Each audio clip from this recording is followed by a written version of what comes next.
Hello, അസ്സാം വലൈക്കും. ഇന്നത്തെ ഓർഡർ എന്താണെന്ന് നോക്കിയാലോ. ഞാൻ റെസിപ്പിയും കൂടി നിങ്ങൾക്ക് ഷെയർ ആക്കുന്നുണ്ട്. നല്ലൊരു അടിപൊളി കുംസാട്ടോ.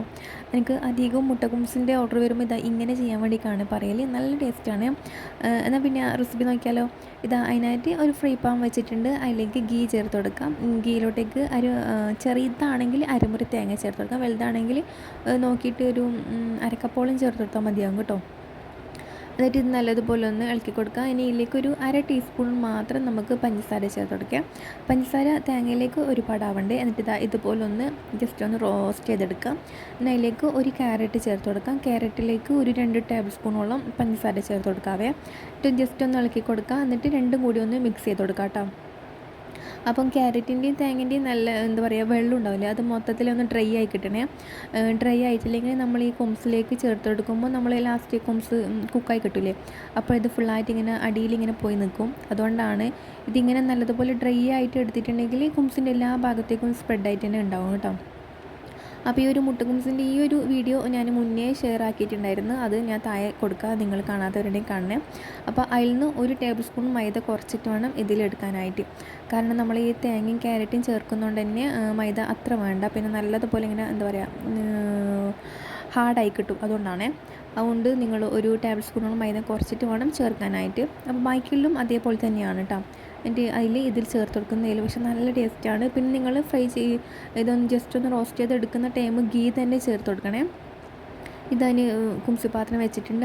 അടിയിലൊരു മൂടിയോ അടുപ്പ് എന്തെങ്കിലും വെച്ച് കൊടുക്കണം, പെട്ടെന്ന് കരിഞ്ഞ് പോകാണ്ടിരിക്കാനായിട്ട്. അതിൻ്റെ മുകളിലേക്ക് ഇങ്ങനെ ജസ്റ്റ് ഒന്ന് ഡെക്കറേറ്റ് ചെയ്യാൻ വേണ്ടിയിട്ട് ഞാൻ കുറച്ച് ബാക്കി വെച്ചിട്ടുണ്ടായിരുന്നു. നല്ല ടേസ്റ്റാണ്. എന്നോട് അധികം എനിക്ക് സെയിൽ ഇങ്ങനെ ചോദിക്കുന്നത് ഈ ഒരു മുട്ടക്കുംസിനാട്ടോ. ഇതിങ്ങനെ ചെയ്തിട്ട് നല്ല അടിപൊളിയാണ്. നിങ്ങൾ ട്രൈ ആക്കിയിട്ടില്ലെങ്കിൽ ഒന്ന് ട്രൈ ആക്കി നോക്കണേ. സാധാ മുട്ടക്കുംസിനേക്കാളും ഒന്നും കൂടി ബെറ്ററും നല്ല രുചിയാണ്. ഓക്കെ. പിന്നെ ഇന്ന് വന്നിട്ട് എന്താ പറയുക ചിക്കൻ്റെ അട ആണ് എനിക്ക് ഓർഡർ ഉണ്ടായിട്ടുള്ളത്. അപ്പം നല്ല ടേസ്റ്റ് ആട്ടോ. എനിക്ക് അധികം ഈ ചിക്കൻ്റെ അട ബീഫിൻ്റെ അട അങ്ങനെ കിട്ടലുണ്ട്. അപ്പോൾ നിങ്ങൾ ഇങ്ങനെ സെയിൽ ചെയ്യുന്നുണ്ടെങ്കിൽ നല്ലതുപോലെ നല്ല ടേസ്റ്റി ആയിട്ട് തന്നെ ചെയ്ത് കൊടുക്കിയാൽ നിങ്ങൾക്കും ഇതുപോലെ എന്താ പറയുക പിന്നെ ഓർഡറൊക്കെ കിട്ടും. ഞാൻ ഇതിൻ്റെയൊക്കെ വീഡിയോ മുന്നേ അപ്ലോഡ് ആക്കിയിട്ടുണ്ട്. കാണാത്തവരുണ്ടെങ്കിലോ എന്ന് വിചാരിച്ചിട്ടാണ് ഇതിലും കൂടി ഇങ്ങനെ ഇൻക്ലൂഡ് ആക്കിയെന്നുള്ളൂ കേട്ടോ.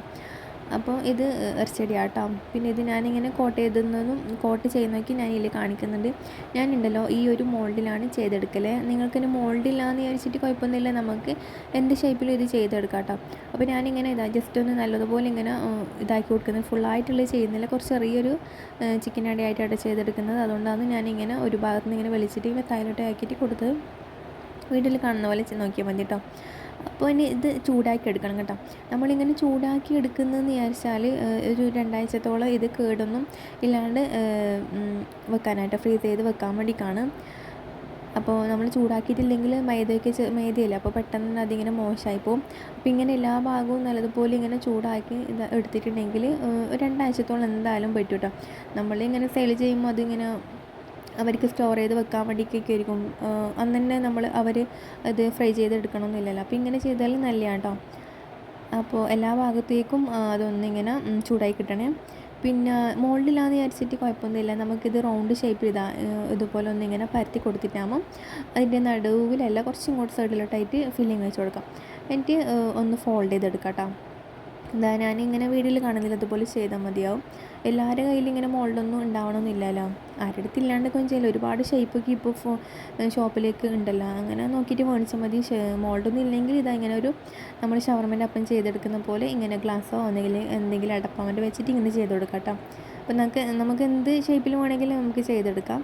അപ്പോൾ നിങ്ങൾ സെയിൽ ചെയ്യുമ്പോൾ ഫില്ലിങ്ങൊക്കെ നല്ലതുപോലെ വെച്ച് കൊടുക്കാൻ നോക്കാം. നല്ല നീറ്റിലും അതുപോലെ നല്ല ടേസ്റ്റിലൊക്കെ കൊടുക്കുമ്പോൾ പിന്നെയും നമുക്ക് ഓർഡർ കിട്ടും. പിന്നെ വെച്ചാൽ ഷോപ്പിലേക്ക് കിട്ടുന്നതിനെക്കാട്ടും കുറച്ച് റേറ്റ് കുറച്ചിട്ട് വേണം നിങ്ങൾ കൊടുക്കാനായിട്ട്, എങ്കിൽ മാത്രമേ കിട്ടുള്ളൂ. ഷോപ്പിലും നല്ല റേറ്റ് നമ്മൾ കൊടുക്കുന്നതും നല്ല റേറ്റ് ആകുമ്പം അങ്ങനെ പെട്ടെന്നൊന്നും ഓർഡർ കിട്ടില്ല കേട്ടോ. അപ്പോൾ അതൊക്കെ ഒന്ന് ശ്രദ്ധിച്ചാൽ മാത്രം മതിയാവും. പിന്നെ കിട്ടും ഓർഡറൊക്കെ. അപ്പോൾ ഫ്രൈ ചെയ്തിട്ടുണ്ട്. അപ്പോൾ നല്ല ക്രിസ്പി ആയിട്ട് ഇങ്ങനെ ചെയ്തെടുത്താൽ ഇങ്ങനെ ചൂടാക്കിയിട്ട് നമ്മൾ ഫ്രൈ ചെയ്തെടുത്താൽ നല്ല ക്രിസ്പിയാണ്. പിന്നെ ഒരു കായ്ക്കുംസിൻ്റെ റെസിപ്പിയാണ്. ഇത് ഓർഡർ വന്നതല്ല, ഇതിപ്പോൾ എനിക്ക് ഉണ്ടാക്കുന്നതാണ്. നിങ്ങൾക്ക് അതിൻ്റെ വീഡിയോ റെസിപ്പി ഒന്ന് ഷെയർ ആക്കാമെന്ന് വിചാരിച്ച് 3 മുട്ടക്കാണ് ചെയ്തെടുക്കുന്നത്. പിന്നെ 2 പഴം, 3 മുട്ടയ്ക്ക് 2 പഴം എടുത്തിട്ടുള്ളത്. 3 മുട്ടയിലേക്ക് ഒരു 3.5 ടേബിൾ സ്പൂണോളം പഞ്ചസാര, പിന്നെ കുറച്ച് ഏലക്കാപ്പൊടി ചേർത്ത് കൊടുക്കുന്നത്. പഴം ഞാൻ ഗീയിൽ വാട്ടുകയോ അല്ലെങ്കിൽ വെളിച്ചെണ്ണയിലിട്ടിട്ട് ഫ്രൈ ചെയ്ത് എടുക്കുന്നില്ല കേട്ടോ. അങ്ങനെ തന്നെയാണ് ചേർത്ത് കൊടുക്കുന്നത്. നിങ്ങളിങ്ങനെ ചെയ്തിട്ടില്ല ഒന്ന് ചെയ്ത് കൊടുക്കണേ. അതുപോലെ എന്താ പറയുക, പഴുത്ത പഴം എടുക്കാൻ പാടില്ല, അതുപോലെ പച്ചപ്പഴം എടുക്കാൻ പാടില്ല. അത് നോക്കിയിട്ട് എടുക്കണേ. നല്ലൊരു കണക്കായിട്ടുള്ളൊരു പഴുപ്പുണ്ടല്ലേ, അങ്ങനത്തെ പഴം വേണം എടുക്കാനായിട്ട്. പിന്നെ ഇതാ നിങ്ങൾ പുറത്ത് കൊടുക്കുമ്പോൾ ഒരു 2 ടേബിൾ സ്പൂണെങ്കിലും പാൽപ്പൊടി ചേർത്ത് കൊടുക്കണം. ഞാനിപ്പോൾ എനിക്ക് ചെയ്യുന്നുണ്ട് അത്രയും പാൽപ്പൊടി ചേർത്തിട്ടുള്ളൂ കേട്ടോ. എന്നിട്ട് നല്ലതുപോലെ മിക്സ് ആക്കി കൊടുക്കുക. എന്നിട്ട് നമ്മൾ പഴം 4 ഇതായിട്ടാണ് കട്ട് ചെയ്തിട്ടുള്ളത്. അങ്ങനെ 2 പഴം എടുത്തിട്ടുണ്ട്. അപ്പോൾ അതും കൂടി അതിൽ മിക്സ് ആക്കിയിട്ട് നമുക്ക് കുംസു പാത്രത്തിലിട്ടിട്ട് ഒഴിച്ചിട്ട് വേവിച്ചെടുക്കാം. ഇങ്ങനെ പഴത്തിൻ്റെ ചുവ അങ്ങനെ എന്തോ പോലെ ഉണ്ടാവും, അങ്ങനെയൊന്നുമില്ല കേട്ടോ. നല്ല ടേസ്റ്റാണ്. നിങ്ങളിങ്ങനെ ട്രൈ ആക്കിയിട്ടില്ലെങ്കിൽ ഒന്ന് ട്രൈ ആക്കി നോക്ക്. അപ്പോൾ ഞാനിങ്ങനെ എനിക്ക് കായ്ക്കുംസിനൊക്കെ ഓർഡർ കിട്ടുമ്പോൾ ഞാൻ ചോദിക്കും, അത് ഫ്രൈ ആക്കിയിട്ടാണോ ചെയ്യേണ്ടത് അല്ലെങ്കിൽ എങ്ങനെയാണെന്ന് ചോദിക്കും. അപ്പോൾ അവർ പറയുന്നതനുസരിച്ചിട്ട് ഞാൻ ചെയ്ത് കൊടുക്കലാണ്. അപ്പോൾ നിങ്ങൾ അങ്ങനെ ഓർഡറൊക്കെ എടുക്കുമ്പോൾ അതൊക്കെ നോക്കിയിട്ട് എങ്ങനെയാണ് വേണ്ടതെന്നൊക്കെ ചോദിച്ചിട്ട് വേണം ചെയ്ത് കൊടുക്കാനായിട്ട്.